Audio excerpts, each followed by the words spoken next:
శక్తినంతా కూడగట్టి set దులిపినాడు Anjaiah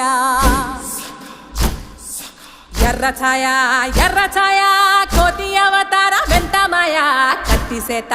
పట్టకుండా కాయ కోసినాడు కపిలయ్య